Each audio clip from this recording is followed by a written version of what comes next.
Buenas tardes. Y ya para rematar nuestras ediciones, nuestras premier que hemos tenido esta semana, nos queda el mercado de acciones, titulado por nuestro equipo de investigaciones como El Origen. Y nuevamente, como cosa rara, con una proyección contraria a lo que muchos están pensando. Creemos que es uno de los mercados que puede tener oportunidad el próximo año.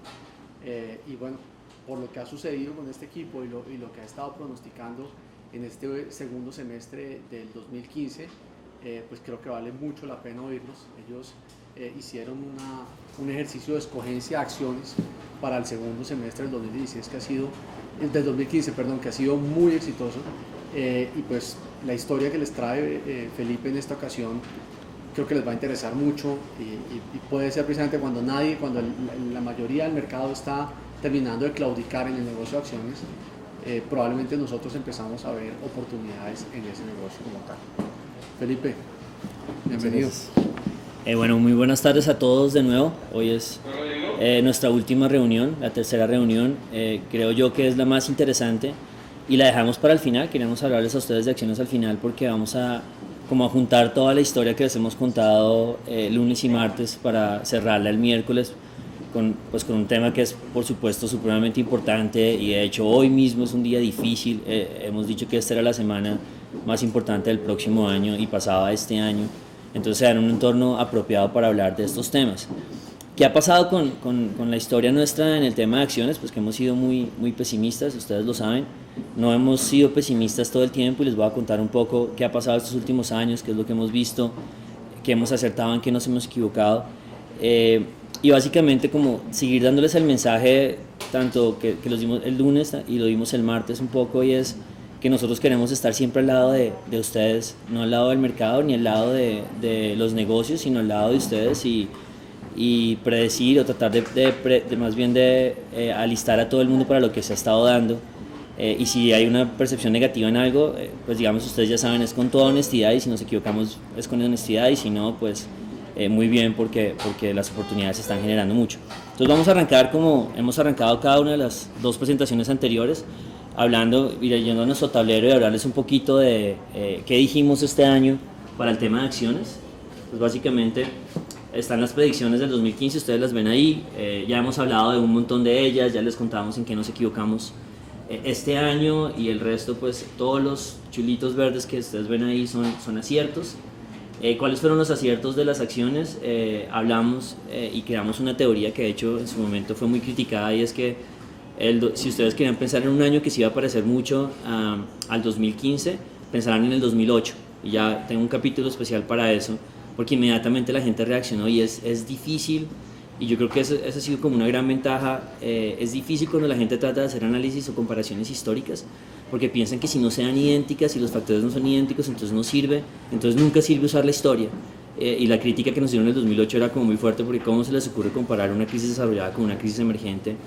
Y obviamente se dio perfecto, pero adicionalmente pues les quiero contar un poquito qué había detrás de eso. Entonces la predicción original era, vamos a tener un primer semestre muy plano y muy enredado, y un segundo semestre muy crítico, que es lo que estamos viviendo, exactamente como se vivió en el 2008. Hablamos de Ecopetrol y pronosticamos que iba a ir a 1400, y después, acercándonos al 1400, dijimos vamos a ir más abajo. Ahora les voy a contar hacia dónde es abajo. Y en algún momento de principios del año nos volvimos como muy contradictores de la idea de las acciones que no habían caído este año. Nos parecía extraño que en un país en desaceleración económica hubiera un grupo de acciones que, si bien eran sustitutas, y uno entiende que la gente estaba vendiendo energía y comprando el resto, no tenía ningún sentido pagar unos precios por ese resto, que igual eran acciones que están en un país que está en desaceleración, o en un país que está comprometido y que no sabemos muy bien qué va a pasar. Entonces nos volvimos como muy vendedores de Bancolombia, muy vendedores de otras acciones. Entonces eso es lo que hemos dicho. Ahí termina pues ese mapa. Voy a arrancar un poquito contándoles también qué hemos dicho en los últimos años sobre acciones, porque también hay la percepción de que no, es que estos tipos siempre ven todo negativo, y pues en algún momento le pegan, en algún momento no, y eso no es verdad. Entonces ahí lo que tenemos es las últimas 4 predicciones que hemos hecho nosotros, o sea, los últimos 4 años en acciones. 2012 estuvo muy bien, 2013 estuvo muy bien, en el 2014 recomendamos compra y predijimos que iba a haber un 20% de valorización en la bolsa. En algún momento del 2014, casi que en los máximos también, pronosticamos y le dijimos a la gente, desde principios del año le dijimos vendan Ecopetrol y compren Bancolombia, y a finales de año les dijimos quédense con Bancolombia porque pensábamos que iba a subir más. ¿Qué pasó en el 2014? Y esa fue cuando ustedes ven el mapa del año pasado de qué acertamos y qué no. El 2014 acertamos en petróleo, acertamos en Ecopetrol, acertamos en el dólar.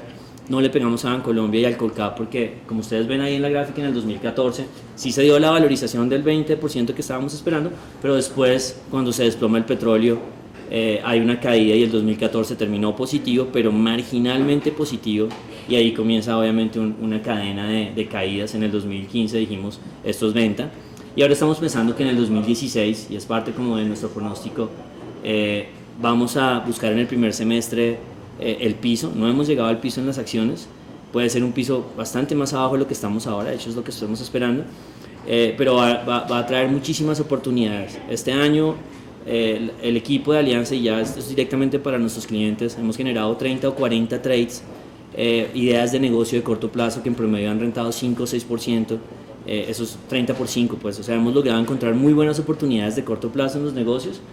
Creo que este año 2016 van a haber muchas más oportunidades, porque ya uno no va a hacer trades de 5%, sino de 15 o de 20 o 25, si los encuentra bien, pero todavía no vamos a encontrar un mercado con tendencia alcista o valorizándose fuerte, que es lo que estamos esperando. ¿Qué más hemos dicho en la historia antes de pasar a contarles el sustento? Estas son las recomendaciones de la historia de Alianza y Bancolombia.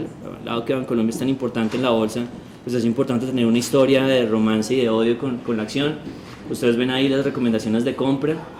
Nuestra recomendación de compra, que falló en el 2014, al 31.000 dijimos que puede ir a 34 o a 33 sin problema, pero también dijimos que después iba a ir a 24.000, no era una recomendación de largo plazo. Obviamente cuando cayó el petróleo 30% dijimos esa recomendación tiene que estopearse, y aquí es muy interesante porque creo que esa es parte es la importancia que se debe tener en este mercado, es la flexibilidad. Como ustedes van a darse cuenta, ahora estamos en un mercado muy diferente, en que decir que las acciones van para arriba en el largo plazo es una mentira, pues, a no ser de que el largo plazo sean 20 años, y por eso es importante ser flexibles. Cuando la gente pregunta, ¿usted por qué le gustaba Bancolombia 31 y después recomendó venta en 30 o en 29? Es porque a mí me gustaba Bancolombia cuando el petróleo estaba a 100, ya no me gusta cuando el petróleo está a 40 o 50, son dos mundos completamente diferentes que uno tiene que entender, sobre todo si uno está esperando una crisis en materias primas como eventualmente se dio. Y nuestra última historia, el romance y el odio más fuertes ha sido con Ecopetrol. Nuestra última recomendación de compra fue cuando estaba por allá en 4.000 y nos fuimos con los clientes hasta el 5.800, y después comenzamos a recomendar ventas sin saber si Ecopetrol había cambiado de tendencia o no, y bueno, finalmente ustedes ya saben lo que pasó con Ecopetrol. Son 9 recomendaciones de venta que nos encontraron este semestre, el segundo semestre de este año, volviendo a decir venta, y ahora pues estamos a la espera de buscar un piso que puede ser entre 1.000 y 1.200 pesos, pero digamos que esa es como la zona mínima que estamos esperando el activo. La recomendación de compra vamos a esperar a darla, no podemos decirle a la gente como cuando pronosticamos en 1.400, compre Ecopetrol a ojo cerrado a 1.400, porque tenemos las dudas de la dimensión de la caída en las materias primas. 1.400 era nuestra meta mínima. Entonces ahora vamos a tratar de explorar si esa zona, ese rango va a ser el piso, y si podemos comenzar a hacer compras de Ecopetrol importantes para rebotes pues que no nos van a llevar a los niveles de antes, pero que pueden ser muy interesantes para quien ha seguido la historia con nosotros y a estas alturas no ha comprado la acción y no la tiene en el portafolio. Entonces finalmente así luce nuestra foto pasemos a la siguiente, nuestra foto de predicciones. Esta es la foto completa de las predicciones para el 2016, la mayoría pues ya se las contamos a ustedes, ya las conocen todas. Simplemente es ahora esperar un año y pues que ustedes nos evalúen si estamos bien o mal, y como siempre dándoles ese mensaje de que nosotros queremos que los analistas primero tomen posición, tengan puntos de vista importantes, y segundo que nos puedan calificar y nos puedan revisar, y si estamos mal pues nosotros explicaremos qué pasó, y cuando estamos bien lo mismo. Entonces esa es la foto. Y como es habitual, vamos a comenzar a hablarles un poquito en tablero. Esa es la primera parte del ejercicio. A volver a nuestra teoría. Los que estuvieron ayer y antier ya saben más o menos de qué se trata, porque es la misma teoría. Los que son nuevos, me va a tocar contárselas un poquito de forma rápida, pues hacia dónde vamos a ir. Entonces básicamente esta va a ser la teoría de Alianza sobre las acciones.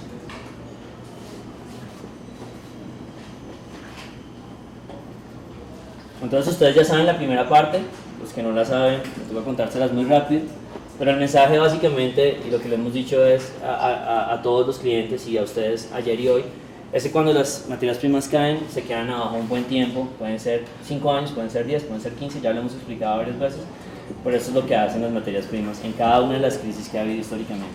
Imagínense que este es el petróleo.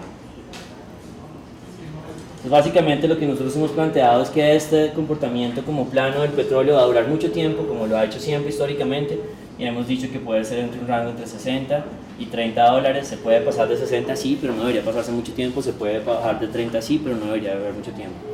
Lo que uno debe hacer aquí es primero plantear dónde estamos al día de hoy, lo que hemos dicho, estamos aquí, este es nuestro punto, estamos muy cerca al piso, pero no hemos llegado al piso y queremos aprovechar esto, que puede ser el 2016, un rebote de petróleo de 30 a 60, que de hecho no es mucho, pero puede haber mucha plata en un mercado sobrevendido y muy asustado, y adicionalmente el dólar podría descansar en el momento en que haga este movimiento.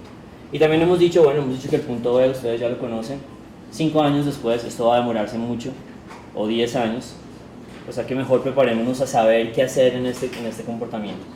La teoría del lunes era cómo se conecta esto con dólar, y básicamente era, el dólar lo que hace es una tendencia alcista, que digamos que lo tiene como en picos, y básicamente el regreso del petróleo a 60 no hace que el dólar vuelva a los 2.500 o 2.400, sino que descanse menos y siga subiendo.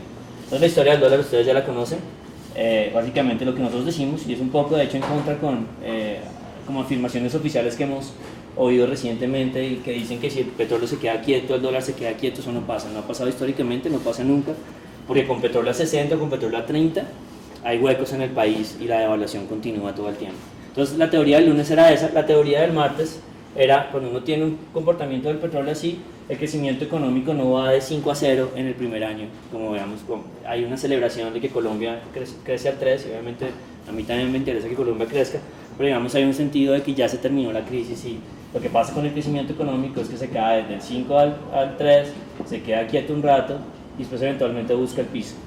Eso es lo que ha pasado en los 90s, en los 80s, y es lo que acaba de pasar con nuestros países vecinos que se demoraron 3 años en terminar creciendo, Brasil al menos 2, Chile al 0, Perú al 0. Y la teoría del día de hoy, que no van a tener que prestar tanta atención a esta tercera parte, es bueno, ¿y qué pasa con las acciones emergentes en ese entorno? Es la más sencilla de todas, las acciones emergentes hacen esto. Es exactamente un espejo de lo que hacen las materias primas. Y es un mensaje además supremamente negativo porque durante los últimos años es positivo porque yo creo que vamos a coger este rebote el 2016 y entre más rápido caiga, más rápido va a rebotar. Pero es negativo porque nosotros hemos comenzado a crear una historia de que los países emergentes somos algo más que materias primas. Y entonces hace 4 años creíamos que Brasil era algo más que materias primas y nos dimos cuenta que no lo era. Creíamos que Chile era algo más que materias primas y no lo es. Y ahora nos estamos dando cuenta que Colombia no es tampoco nada más que materias primas. Entonces este mundo es un mundo bien complicado, bien diferente, donde hay mucha plata y seguimos insistiendo, a mayor riesgo van a haber mayores retornos, pero uno tiene que estar muy consciente del mundo que se va a vivir en este momento, los próximos 3 o 4 años. Y como les dije, si aquí estamos en materia de petróleo, aquí estamos en materia de Colcap, muy cerca de un rebote. Y esto responde también como la pregunta que mucha gente tendrá y es, ¿cuándo vuelve el Colcap a lograr máximos anteriores? Se va a tomar un buen tiempo. Entonces, si estos rebotes son agresivos y nos ayudan, pues podemos llegar un poquito más arriba. Pero no va a hacer retomar la tendencia alcista hasta que la materia prima no retome la tendencia alcista. Y como les dije, históricamente eso se demora. Entonces, esta es nuestra historia para el día de hoy. La segunda parte de la presentación es contarles un poquito, bueno, el mismo método de los últimos 2 días. Y es primero pasar por las cosas que básicamente nuestro cerebro nos lleva a llegar a conclusiones confusas que no deberían pasar, pero que bueno, somos humanos y estamos en el mercado y eso es lo que sucede. Entonces, lo primero es como resaltar de nuevo 5 argumentos que salieron completamente mal este año en materia de acciones. Acuérdense que ayer hablamos de los que salieron mal en crecimiento y antier los que salieron mal del dólar. Y estas son los 5 puntos que no funcionaron este año y que uno debería tener cuidado si los va a volver a usar. Entonces, sobre el petróleo. Mucha gente no quería vender sus acciones, no quería vender sus activos y no quería comprar, y querían comprar activos petroleros desde los 2.300 pesos, querían comprar Ecopetrol y el resto, porque el petróleo ya tocó piso. Entonces aquí es supremamente complicado. La primera pregunta que yo le haría es, bueno, ¿usted sabe tanto de petróleo como para saber cuál es el piso? O digamos que lo que sabemos es lo que leemos de los expertos petroleros que están discutiendo, que no se ponen de acuerdo, pero que sabemos que no se dieron cuenta que el petróleo iba a subir a 100 hace 10 años y que tampoco se dieron cuenta cuando iba a caer a 40. Si esa es nuestra fuente, esa es la fuente de todo el mundo. O sea, realmente es una discusión en vano porque estamos simplemente repitiendo cosas, no tenemos ningún valor agregado frente a lo que pueda estar pasando. Y en eso nosotros decíamos un poco el lunes cuando les planteamos nuestra teoría del petróleo, que por lo menos nuestra teoría del petróleo y la forma en que lo veíamos no se lo habíamos oído a nadie más y que de repente ahí nosotros creíamos que teníamos algo de ventaja, pero aún así digamos que si uno está basando cualquier punto de vista en el conocimiento que uno tiene del petróleo, pues está bien complicada la decisión. Ese fue el primer error de la gente de este año. El segundo sobre Colombia. Comenzamos el año no solo hablando de la bolsa, sino también del crecimiento económico colombiano, diciendo, pero nosotros no somos tan petroleros, lo cual ya nos dimos cuenta que sí, somos mucho. Entonces, ayer les decíamos, primero porque el PIB petrolero, la parte de petróleo en el PIB colombiano es solo el 8%, entonces inmediatamente uno asumía que eso no le iba a pegar al resto, cuando en todos los países es lo mismo, la misma participación y le estaba pegando al resto igual. Entonces, si uno creía eso en temas de crecimiento y si los macroeconomistas estaban planteando que el petróleo no afectaba el crecimiento, pues era apenas normal que la gente pensara que el petróleo no afectaba al Colcap. Ya nos dimos cuenta que sí, que el petróleo afecta a toda la economía y que no es solamente las energéticas. De hecho, el último semestre ha sido mucha más venta en el resto de acciones importantes que en las energéticas. Entonces, Colombia es petrolero, la bolsa es petrolera, así la participación de las acciones petroleras sea menor. ¿Por qué? Porque el país es petrolero. Entonces, importante, el sueño nuestro va a ser poder separarnos de esa dependencia, pero primero hay que separar las exportaciones y separar un montón de cosas arriba para después separar la bolsa, y eso se demora. ¿Qué dijimos sobre el Colcap? O qué dijeron mucha gente a principio de año, y esto lo vimos en muchos análisis, está históricamente barato. Eso lo vamos a hablar ahorita más adelante. ¿Qué es histórico? ¿Cuántos años tiene el Colcap? ¿Cuántos años tienen las bolsas emergentes? 10, 15 años cuando hay historia. Si esa es la historia que uno está planteando, pues está quedando muy corto en poder crear escenarios para poder usar la palabra históricamente. O sea, realmente es bien profunda, porque si en la historia americana, que hay 100 y 200 años, es difícil hablar de un evento histórico, en una bolsa que no tiene más de 10 años o 15 años es mucho más complicado. Entonces, nosotros tenemos muy poquitos ejemplos de cómo han vivido las bolsas esta situación que se está viviendo ahora, las emergentes, y no es bien, no ha resultado bien. Luego hablar de historia en Colombia solo porque uno tiene datos desde el 2005, desde el 2004, no es suficiente. O sea, realmente es muy poquito. Y pues si uno habla de Colombia históricamente, la bolsa en el periodo del bull market, del mercado alcista de petróleo, pues va a ser muy diferente que en un mercado bajista. Y el último punto, sobre el largo plazo.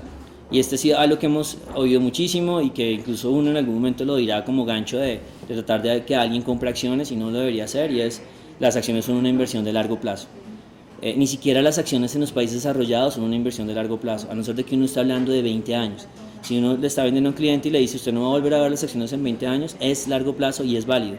Pero la última vez que el mercado de acciones americano se quedó sin subir, duró 13 años ahí, y pues ya llevamos en este momento 9 años en las bolsas emergentes sin que suban, 5 años de la bolsa colombiana sin ganancias. Entonces el largo plazo es muy relativo, y sobre todo el largo plazo cuando las bolsas dependen de un activo que es la materia prima, puede ser infinito. O sea, los mercados de debilidad de materia prima, como les decía, han durado 5 años, pero también han durado 10, 20 y han durado 40.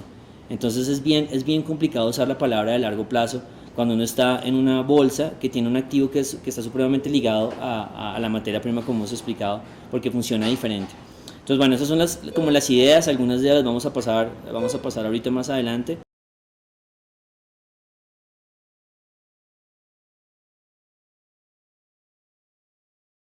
El primer tema que quisiera tocar ya de fondo fue nuestra teoría de que las acciones iban a rockear como si estuviéramos en el 2008. Entonces inmediatamente la crítica fue: ¿hasta cómo se le ocurre comparar con el 2008? El 2008 fue un año de la peor crisis mundial de los últimos 50 años, eso no se parece en nada a lo que está pasando ahorita. Entonces nos tuvimos que defender esa crítica. Cuando se dieron cuenta que la crisis era peor que la de los emergentes, entonces, ¿hasta cómo se le ocurre usar los 2008? Si esta crisis es mucho peor que el 2008, entonces en definitiva nunca lo debimos haber usado. Pero el resultado, como ustedes se dan cuenta, fue idéntico. Básicamente el Colcap en el 2008 hizo lo que en el 2015 hizo exactamente lo que hizo en el 2008, muy parecido. Obviamente esto no podía ser una fuente exacta de dirección, pero uno sabía varias cosas. Sabía que estaba comenzando el 2008 y el 2015 comenzaron un año en que en la economía mundial y en la colombiana nadie esperaba una desaceleración económica. En los 2 años todo el mundo estaba tranquilo, que el tema subprime no era tan grave, que la caída del petróleo no era tan grave. Y a medida que fue pasando, comenzaron a haber choque en utilidades, y el choque en utilidades hizo que la gente se diera cuenta que esos múltiplos, esas valoraciones que usaban, no estaban adecuadas, no era tan barato, porque las valoraciones que se veían baratas iban a ser chocadas por un futuro incierto en utilidades. Entonces lo que nosotros tratamos de decir a la gente cuando utilice ejemplos históricos, porque ahora voy a pasar a otro ejemplo histórico, por supuesto que nunca las situaciones se van a dar igual, eso es imposible pues, pero si uno tiene que entender es como cuál es la mentalidad con la que comienza un año, con qué se está chocando el ser humano. Esa es una sorpresa en el crecimiento y cómo reacciona. Y el ser humano siempre reacciona igual a las sorpresas. Y yo doy este ejemplo muchas veces y es, si usted está caminando por la Caracas a las 7 de la noche, da igual, y alguien lo va a asaltar, da igual que se le aparezca con un cuchillo, que se le aparezca con una pistola, usted va a estar igual de asustado, no va a ser como no, como esa es una pistola, entonces voy a correr más rápido que si es un cuchillo. La reacción va a ser exactamente igual. Y ese es el punto. En el 2015 la gente se asustó porque venía un choque que era inesperado y reaccionó exactamente igual que en el 2008. Entonces hay otras gráficas ahí, las que no me voy a demorar, sino simplemente, no solamente fue Colombia la que reaccionó igual que en el 2008, sino fue también las bolsas emergentes, también lo hicieron incluso los tesoros americanos, reaccionaron exactamente igual que el 2008, y todos debiéndonos algo. Si ustedes se dan cuenta, nos faltó ese pedacito. Al final del 2008 fue mucho más crítico que lo que ha sido hasta ahora. Ahora la bolsa colombiana se está acelerando y puede como compensar algo. Incluso una caída en los tesoros americanos, como les contamos el lunes, es parte de nuestro escenario, así la Fed esté subiendo tasas. Entonces el primer tema es aprendamos a hacer comparaciones y sobre todo aprendamos a evaluar cuando las descartamos. La historia es lo único que tenemos en economía, no tenemos nada más. El resto son cosas que se calculan en tableros y se calculan en libros y en computadores, pero no tenemos ni idea si funcionan o no. Entonces, si uno no usa la historia porque en esa época el presidente se llamaba Pedro y no Juan, entonces la comienza a descartar, y es supremamente importante porque no tenemos más. Entonces, el segundo tema que quisiera hablarles es esa dependencia de las bolsas emergentes a las materias primas. Y básicamente, pasa el slide, básicamente lo que queremos es como que la gente entienda cuál es el engranaje detrás de las acciones emergentes, o sea, qué es lo que las mueve realmente, si hay cosas adicionales a las materias primas o solamente es eso. Y ya comenzamos mostrándoles qué es lo que hemos vivido ahora históricamente. Esa gráfica es el índice de acciones emergentes, el MXCF. La crisis actual en acciones emergentes ya lleva 8 años, o sea, desde hace 8 años la gente no tiene retornos positivos de su inversión. El único parecido a la crisis actual es la crisis de los 90s. Aquí volvemos al mismo tema. Cuando hace unos años dijimos que los 90s se iban a repetir, inmediatamente la reacción es que Colombia es diferente al de los 90s. Perfecto, si Colombia es diferente al de los 90s, entonces la bolsa o la moneda puede que no se mueva 10 veces, sino se mueva 5 o 4, pero el viento va a soplar igual en contra. Entonces, si uno quiere descartar, usar el ejemplo de los 90s, perfecto, descártelo en el sentido de que listo, puede que nos salga menos costoso, o sea, menos difícil la situación. Yo tengo dudas de que sea diferente, pero si usted está convencido, está bien descartarlo en el sentido de va a ser un efecto menos fuerte, pero la dirección no cambia. Entonces, si los 90s, durante 9 años, el dólar subió, en los 2000s, por debilidad de materias primas, en los 2000s va a subir durante 9 años. La diferencia es que si en los 90 subió 1000%, pues puede que en los 2000 suba 300%, o sea, mucho menor el movimiento, pero de todas formas la dirección no cambia. Entonces la pregunta clave que uno se debe hacer es, bueno, después de todo este tiempo que las acciones han estado cayendo, emergentes y colombianas, ¿cuál es el motor detrás de esto? Y en el siguiente slide ustedes ven pues, que el motor han sido solo las materias primas. Lo que tumbó o lo que creó esa crisis de largo plazo en los 90s fueron unas materias primas que se comportaban de esa forma lateral que les hemos contado, y hasta que no terminó ese lateral, las acciones no terminaron de subir y bajar. Esa subida y esa bajada hay muchísima plata, o sea, en cada rebote había 100% de ganancia o más, dependiendo de la acción que uno elija, pero también estaba, digamos, una vez terminado el rebote, el riesgo era el mismo. Entonces, si uno se imagina que el petróleo y en general las materias primas todavía no van a volver a los 80s o 90s, lo que queremos nosotros, y lo decíamos también en el dólar, es coger ese viaje de cuando esté debajo de los 30s o cerca de los 30s e ir hasta los 60s. y de nuevo en los 60 vamos a tener que rotar la posición. Entonces va a haber mucha plata para las posiciones, para el inversionista activo, y este año pues va a comenzar con gente que no quiere saber nada de bolsa, porque va a comenzar de nuevo con ventas. Entonces el inversionista activo va a tener como muchas oportunidades para explotar si no se cree la historia de largo plazo, si no se cree que eso puede subir durante 5 años seguidos, sino que va a requerir que nosotros estemos moviéndonos en el mercado. Entonces, esa misma gráfica mostraba un poquito más de largo plazo, como para mostrarles cuál es el tipo de lateral que hacen las materias primas. Las materias primas es la gráfica azul, ahí quedó volteada, qué pena, la roja es las acciones, y ustedes ahí se dan cuenta que las acciones emergentes son un espejo, que es la línea roja. Y bueno, ¿cómo se traduce eso en América Latina, que es un país de materias primas? Entonces, básicamente, bríncate a la de Brasil, por favor. ¿Qué es Brasil? Es un país que está diversificado en materias primas. Lo que ustedes ven ahí, la bolsa brasilera en dólares comparada con un índice diversificado en materias primas, es un espejo. Entonces, así uno quisiera soñar que Brasil ya se había diversificado, los últimos 4 años nos han mostrado que no. Y uno siempre va a tener el tema brasilero y uno siempre va a decir, es que usted no ha contado con el tema político. Es que el tema político está a veces especial y por eso es que están vendiendo. El tema político en Brasil siempre es especial.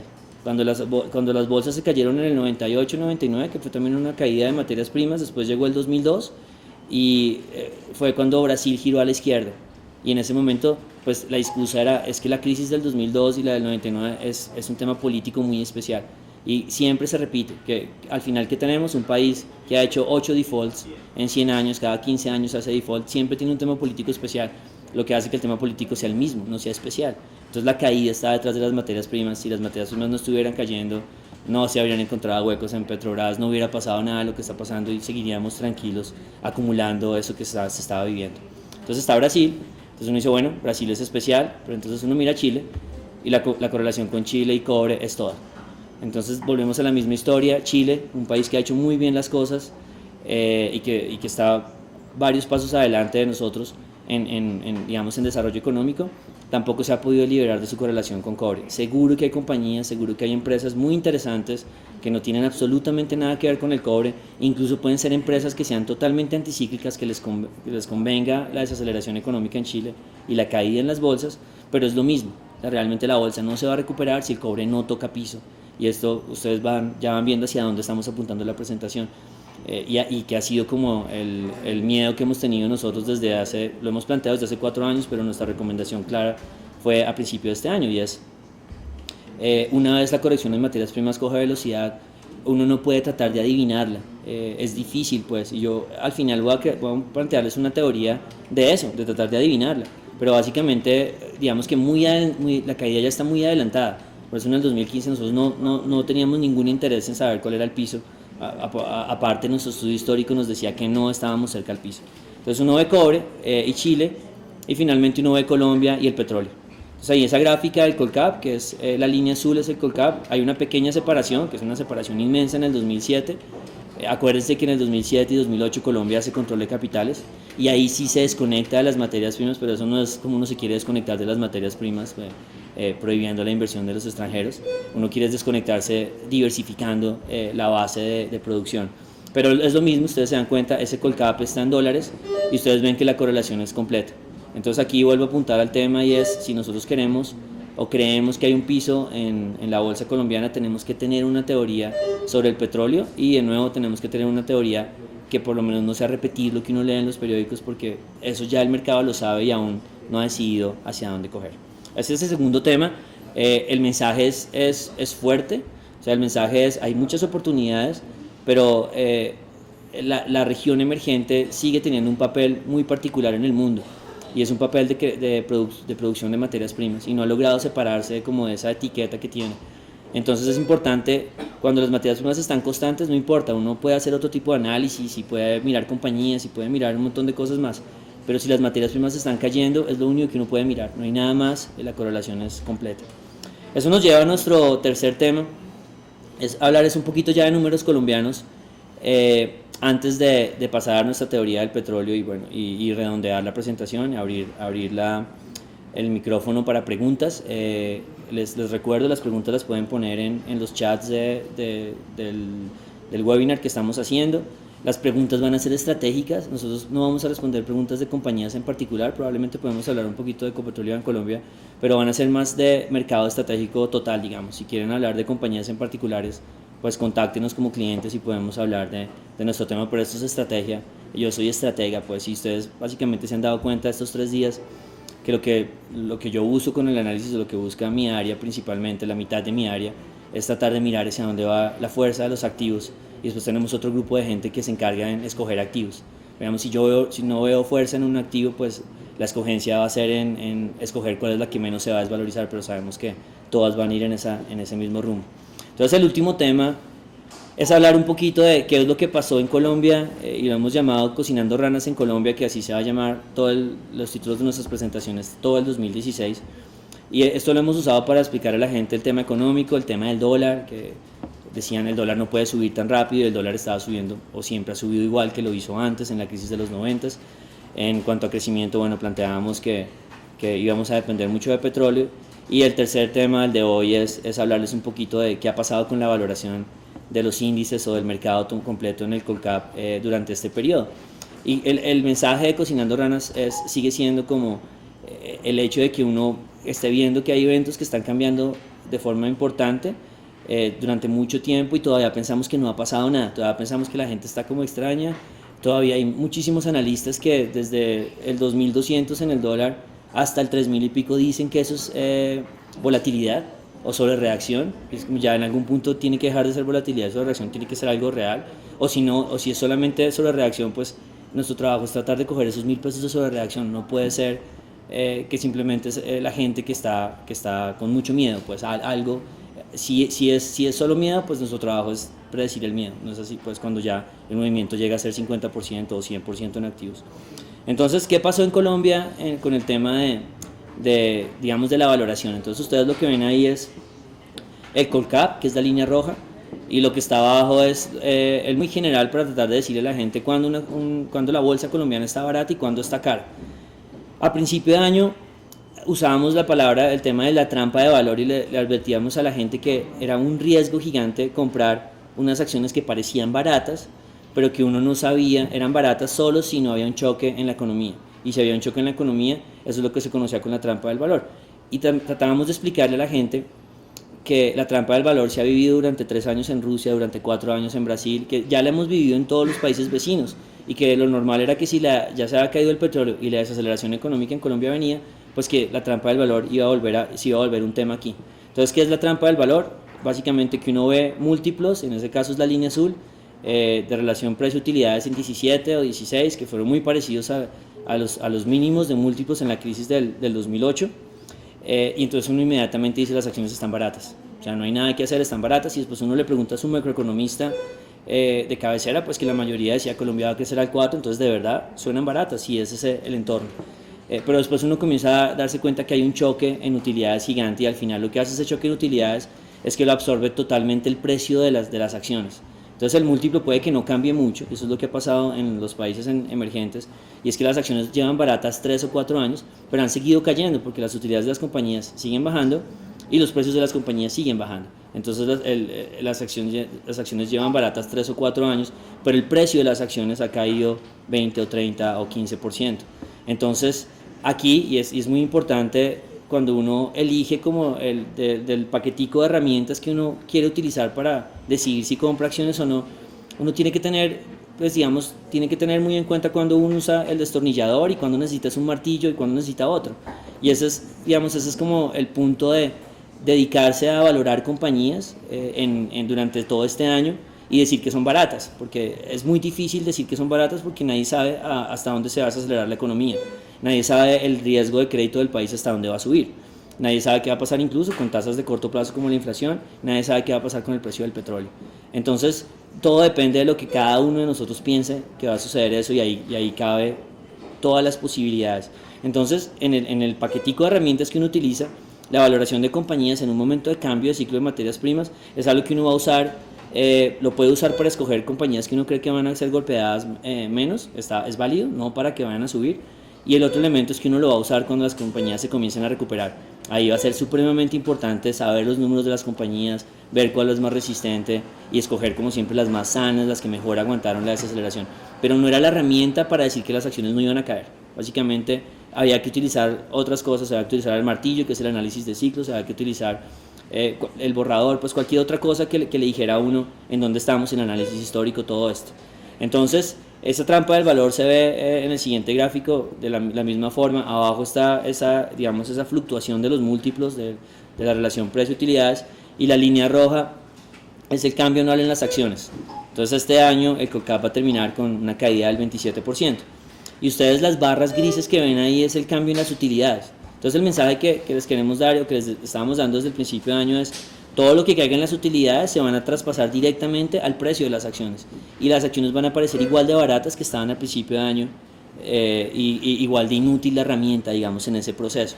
Claro, cuando las utilidades dejen de caer, la herramienta va a coger mucha fuerza, y uno se imagina que las utilidades en Colombia en el 2016, aunque es un año de desaceleración económica, por efecto base, por muchos elementos, van a poder comenzar a estabilizarse, y ahí la herramienta va a coger valor, y uno con un múltiplo de 15, que en este momento están las utilidades, las relaciones de precio-utilidades en Colombia, uno va a comenzar a pensar: ahí puede haber algo, pero ese puede haber algo necesita de nuevo de la teoría de materias primas, que es el último tema que vamos a hablar. Entonces, el último slide de este segundo tema, o tercero, no sé ya en qué vamos, básicamente resume qué pasó en Colombia en el 2015. La línea azul es el cambio en el Colcap, que es la caída de 27%.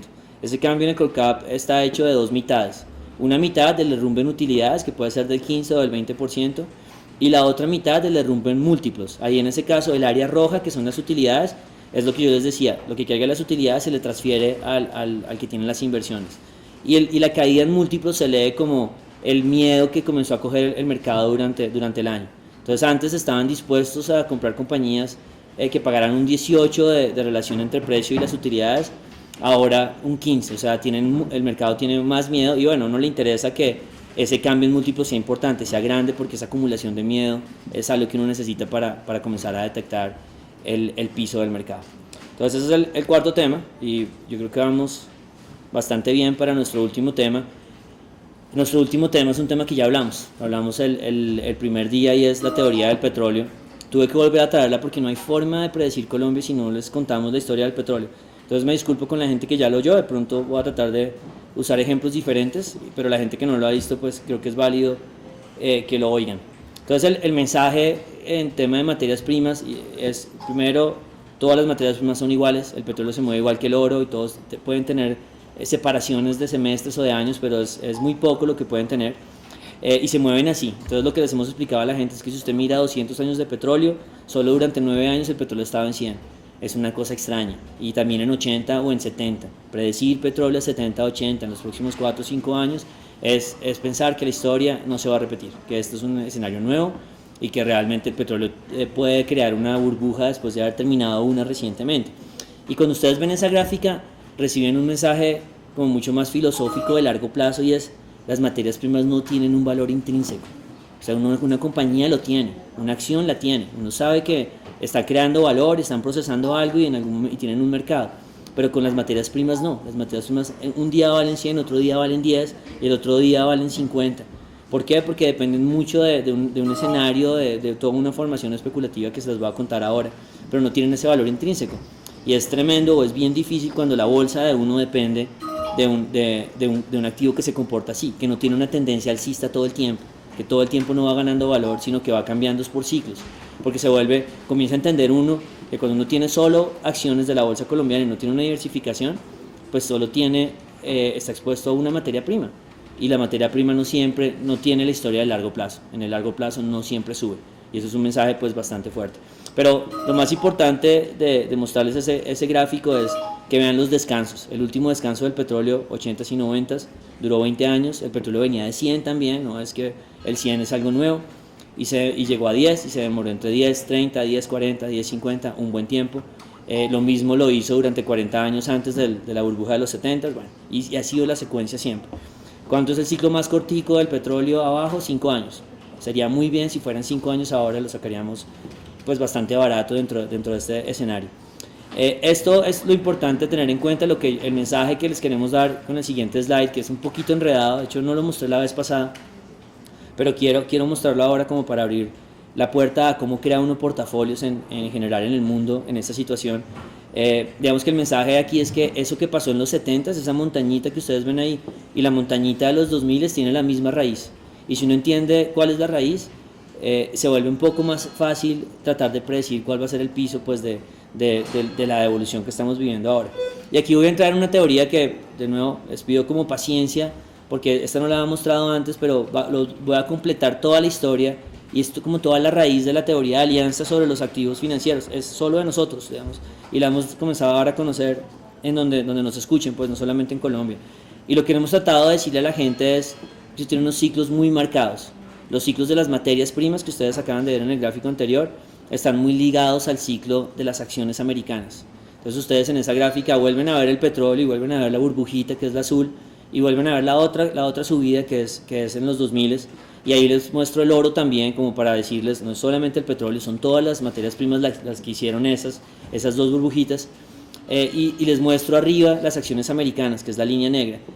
Y eso que ustedes ven, esos periodos que separamos entre rojo y blanco, digamos, es lo que se conoce como el ciclo bursátil. En este momento en Estados Unidos hay una discusión inmensa sobre qué está pasando con el ciclo bursátil. No puedo contárselos todo aquí, pero básicamente las acciones en Estados Unidos se mueven como en agrupaciones, en los que durante muchos años no suben y después durante muchos años suben, y no está relacionado ni con crecimiento económico, ni está relacionado con utilidades de las compañías, ni nada de eso. Están relacionados con que los múltiplos comienzan a crecer. Hay optimismo en el mercado y hay pesimismo en el mercado.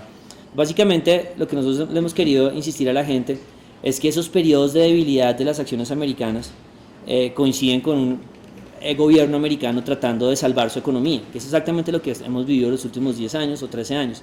¿Qué pasa? El gobierno americano quiere salvar su economía, baja las tasas, las lleva a negativo en términos reales, debilita su moneda. Acuérdense que la receta para resucitar economías es debilitar la moneda de uno.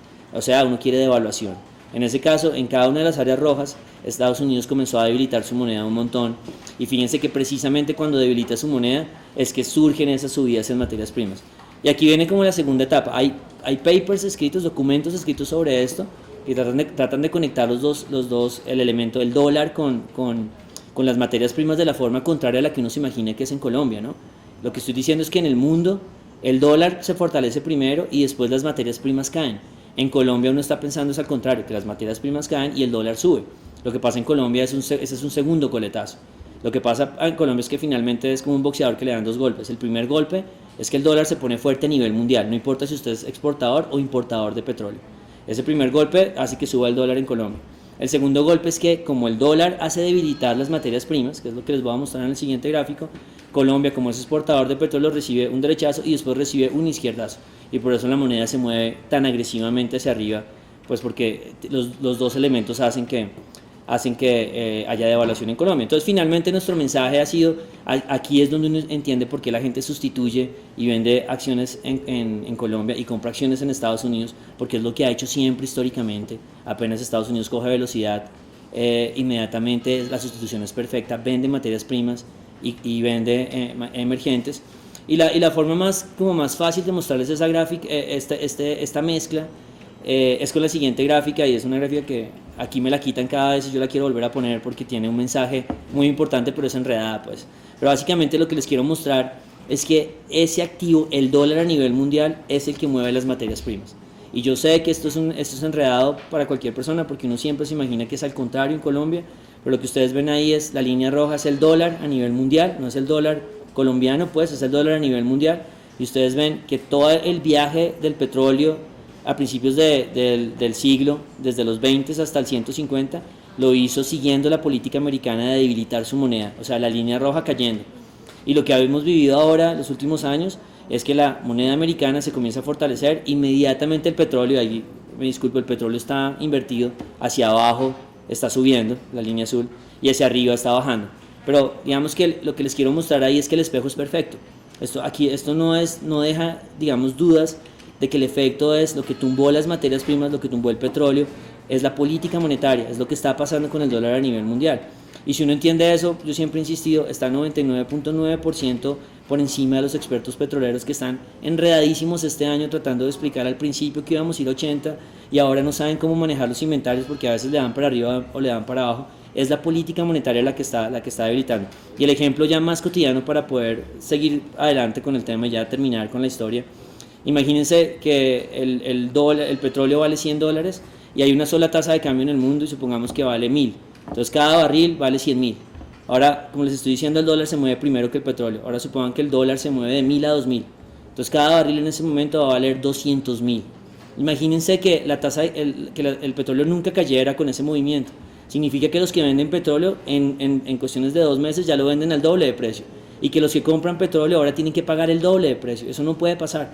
Entonces la forma como la economía equilibra eso, dado que el dólar es la moneda de intercambio, es que apenas el dólar comienza a fortalecerse, las materias primas comienzan a bajar inmediatamente, si no sería imposible negociarlas. Entonces por eso uno ve esa correlación tan fuerte y por eso los anuncios de política monetaria son supremamente importantes y es lo que nos tiene al día de hoy con el petróleo a 40. Entonces si uno entiende eso, yo sé que es complicado, pero obviamente estamos abiertos a las dudas que tengan, no en este escenario, pero ya en escenarios privados. Lo que nosotros decimos finalmente es que el petróleo, y eso lo decíamos hace 2 días, o cualquier materia prima es como el vaso de una cerveza. Usted tiene líquido hasta la mitad y el resto se espuma. Cuando usted tiene políticas monetarias de dólar débil, usted tiene una cerveza completa que vale $100 por barril, por vaso, pues. Pero cuando usted tiene un dólar fortaleciéndose y la liquidez se está yendo, es como si usted soplara la botella, soplara el vaso, ya no hay espuma y el petróleo se queda el líquido puro. El líquido puro en los 80s y 90s fue 10.30 o 10.50. Ahora esperemos que sea 20.60 o 30.60 y tenemos que jugar con ese nuevo mundo. Entonces, para terminar, 2 gráficas, y esta es nuestra teoría de corto plazo, y de hecho esta gráfica, que es posiblemente la segunda más enredada después de la otra de acciones, lo que queremos es como insistir de por qué somos tan pesimistas y tan optimistas en el 2016 al mismo tiempo. Y lo que les queremos mostrar ahí es que la línea negra, que es la tasa Fed, y la línea roja, que es el petróleo, lo que ha pasado de las últimas 3 veces que la Fed subió tasas, el petróleo encontró piso. Entonces eso es positivo, por supuesto, porque es hablar de que estamos cerca a ver un piso en el petróleo. ¿Por qué? Por todo esto que les estoy diciendo. La gente se imagina un dólar fuerte e inmediatamente castiga todas las materias primas. Pero lo negativo es que precisamente antes de cada esa subida o alrededor de la subida, el petróleo fue a buscar el piso. Entonces hace las dos cosas, va y busca el 30 o el 20 para lo que es el escenario actual y termina la crisis. Entonces nuestro mensaje es, estamos entrando en esa última etapa, en la etapa que puede durar 3 o 6 meses porque todavía no sabemos cuál va a ser el mensaje del 16 de diciembre y si el mensaje del 16 de diciembre logra calmar al mercado, el petróleo se va a sostener y lo único que va a hacer es volver a dilatar lo que para nosotros tiene que ser un hecho, y es que el petróleo vaya y se ubique, digamos, debajo del 40 por un tiempo, buscando los 30, como terminando la crisis. Entonces, otros mensajes adicionales, porque creemos que sí o sí la Fed en el próximo año, este año va a subir tasas, es lo que nosotros pensamos, pero todos nos pensamos que igual va a subir tasas el próximo año, no tan lento como la gente se imagina, es porque el petróleo ya lo vivimos este año a 40, y el petróleo es la razón por la que no hay inflación en el mundo. Entonces el próximo año, si el petróleo ustedes se imaginan que es un 40 o un 50, ya vamos a tener bases para la inflación. Entonces nosotros pensamos también, muy al contrario de lo que piensan los analistas internacionales, es que ese periodo de baja en precios está terminando con las materias primas en estos niveles. O sea, una caída adicional y de ahí en adelante cualquier rebote va a generar inflación en Estados Unidos, y ese creemos que es la variable clave. Entonces, bueno, esa es la historia completa.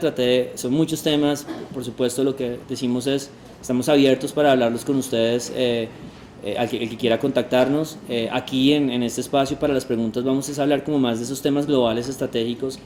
Si quieren les cuento un poquito de Ecopetrol antes de terminar eso. Obviamente el punto con Ecopetrol aquí es muy difícil saber si está cara o está barata.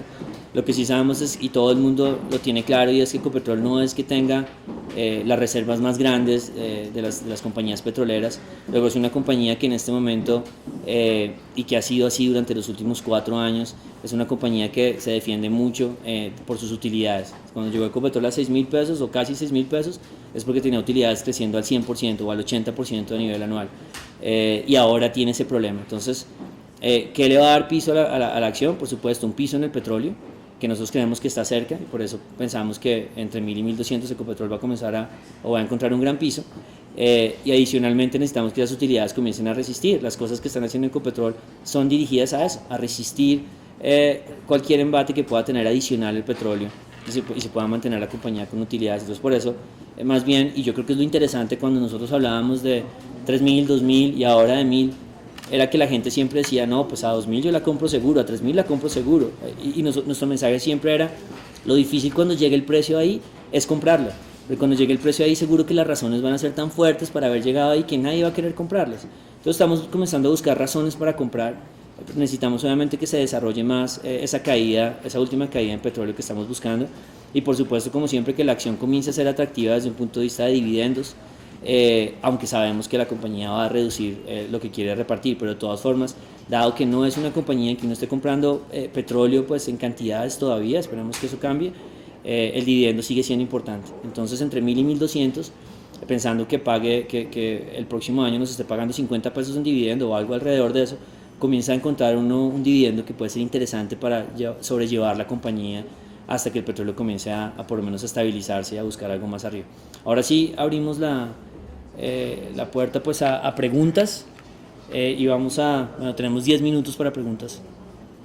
Ok, tenemos 4 preguntas. Una de ellas es ¿cuándo Ecopetrol vuelve a 4.000 pesos? Obviamente es una pregunta muy importante por supuesto porque mucha gente tiene la acción comprada ahí, gente de afuera, incluso clientes. Vender Ecopetrol siempre ha sido muy difícil. Cuando uno muestra la foto ya como con retrovisor es fácil decir, oye, aquí pasó esto y usted debió haber hecho esto, pero obviamente es muy difícil tomar la decisión cuando uno ya ha perdido plata, y eso se entiende. El mensaje, por supuesto, aquí es que es difícil imaginarse, a no ser obviamente cualquier escenario en que Ecopetrol haga un gran hallazgo, pues que siempre va a cambiar las reglas del juego, pero sin ese escenario nosotros no vemos a Ecopetrol en un plazo de 2 o 3 años por encima de los 2.000 pesos. Si tuviera que decir 2.500 sería con muy buenos cambios, con una dinámica importante que la está teniendo, pues realmente se han hecho cosas interesantes y como dice Juan Carlos Echeverry, el presidente de Ecopetrol, es como se están quitando la grasa que habían acumulado en periodos que no había necesidad de moverse mucho. Sin embargo, es difícil imaginárselo con ese entorno petrolero que uno se imagina y con la implosión que le sucede a cualquier petrolera cuando tiene que comenzar a ahorrar y a disminuir inversión, y que sea como más complicado conseguir petróleo cuando había plata no se conseguía, con menos plata es un poco más difícil. Es difícil imaginárselo arriba de unos 2.000 pesos. Sin embargo, eso es lo que nosotros planteamos. Hay un muy buen negocio si se llega a dar como ese escenario nuestro, y lo que estamos diciendo es, no estamos diciendo que compren a 1.200, nosotros queremos guardarnos esa licencia para ver si es 1.000 o si es algo de eso. En su momento les daremos como nuestra recomendación oficial cuando pensemos que ya es el momento de comprarla. Puede ser en 1.300, no sabemos en este momento, pero estamos a la espera de que se decante el tema de política monetaria y finalmente la caída en el petróleo.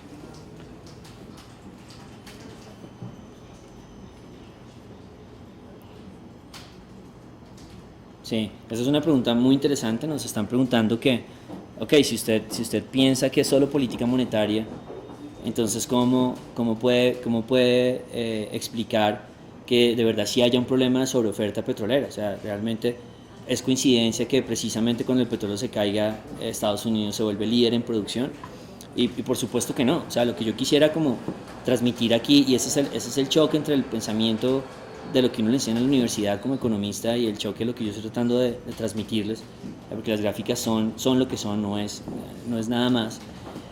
Es que lo que trajo la sobreoferta en el sector petrolero, y no solo en el sector petrolero, sino en el montón de otros mercados de materias primas, fue el dólar. O sea, lo que nosotros estamos diciendo es sí hay sobreoferta en el mercado petrolero, pero hombre, la sobreoferta se sabía que venía hace 3 años. O sea, Estados Unidos nunca frenó de producir, de aumentar producción, era línea recta.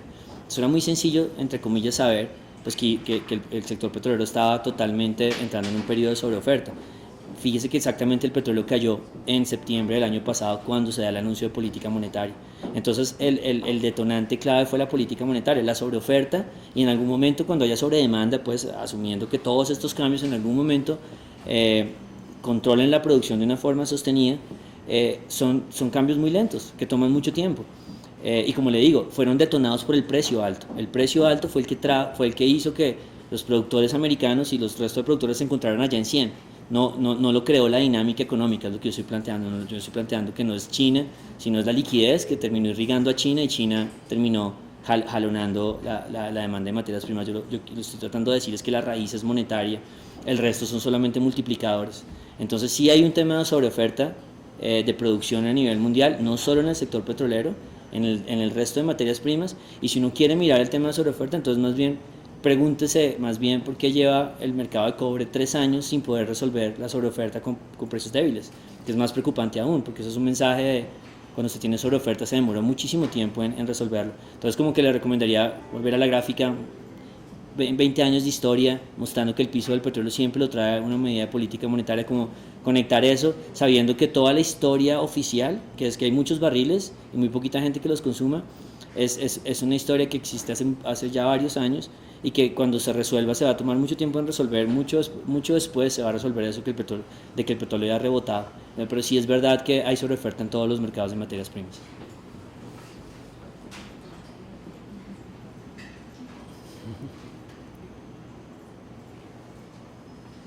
Ok, nos preguntan qué sectores pueden sobrevivir mejor esta crisis.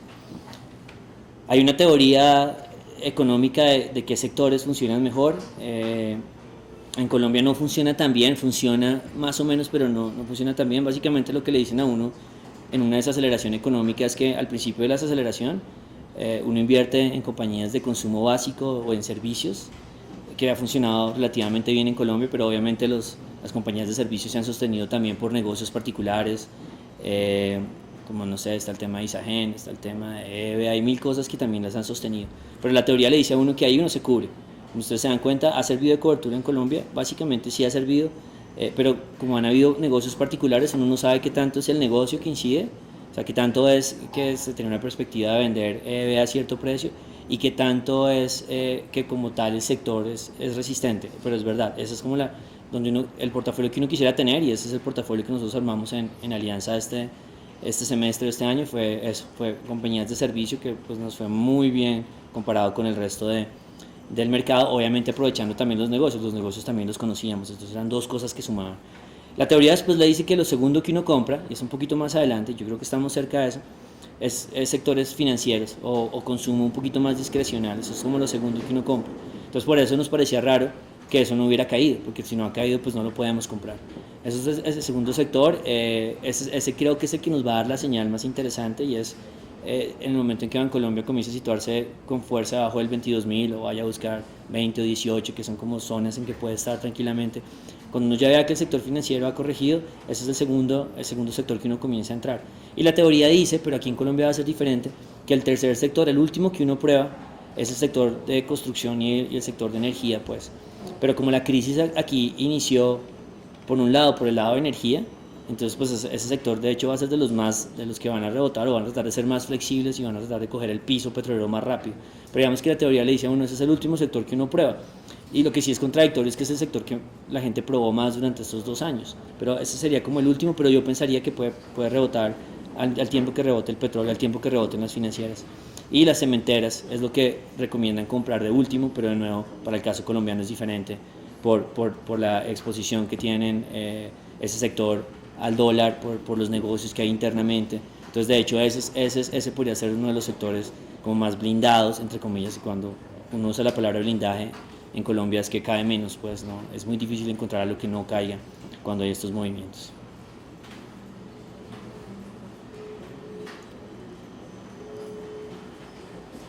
Bueno, la última pregunta, de aquí acabamos, nos pregunta que si nosotros compraríamos acciones en Estados Unidos. Nuestra teoría sí es que todavía estamos en un ciclo alcista de acciones americanas que va a durar varios años. No va a ser tan largo como el último duró 20 años, pues, y por lo mismo tenemos la confianza de que el ciclo, acuérdense que eso es un espejo, que el ciclo de debilidad de acciones emergentes no va a durar tanto como el anterior, no va a ser 20 años. Sin embargo, en el corto plazo no somos compradores de acciones americanas. En el corto plazo, con la subida de tasas, estamos esperando correcciones importantes de 10%, de 15% para comprarles. Entonces, en resumen, el punto aquí es que probablemente si la situación, el mundo se da como nosotros lo planteamos exactamente, y como que creo que parte de ser clientes nuestro es que vamos a tener que ir moviendo las fichas del tablero cuando vayamos avanzando. Eso no va a quedar escrito en piedra. Pero básicamente es esperar ese primer trimestre donde pueden haber caídas. Se está acelerando la caída en este momento. Ese primer trimestre donde pueden ser las caídas fuertes. Ojalá no pase al segundo. Y comenzar a hacer las compras si queremos para prepararnos para el segundo semestre. Que por ahora van a ser compras de segundo semestre. No sabemos si se van a pasar hasta el 2017 esa dinámica o inmediatamente va a volver la debilidad. Eso es todo. Aquí terminamos 3 días de un intento de llegar a nuestros clientes que no nos oyen personalmente muy seguido, pero también a las otras personas que están allá afuera, pues que están pendientes. El mensaje es que siempre vamos a tratar de ser como lo más honestos posibles. Somos una firma que vende acciones, somos una firma que necesita que Colombia le vaya bien, pero lo primero está nuestra opinión como honesta y ganarnos la confianza de ustedes más que ganarnos negocios de corto plazo que después no les sirva a ninguno de los dos. Entonces, por eso nuestros mensajes siempre son o han sido honestos cuando creemos que está bien y cuando creemos que está mal, está mal. Pero el punto ha sido eso, como estar del lado de ustedes, del lado de los clientes 100%, y si hay errores, pues ser errores completamente honestos. Entonces espero que nos veamos el próximo año. Les deseo pues, el mejor diciembre que pueda ser, y eso va a depender mucho de esta semana, que el petróleo no se vaya a ir debajo de 39, porque entonces el diciembre no va a ser tan bueno como quisiéramos. Y nos vemos el próximo año, y quedamos muy pendientes de cualquier necesidad que tengan. Que estén muy bien.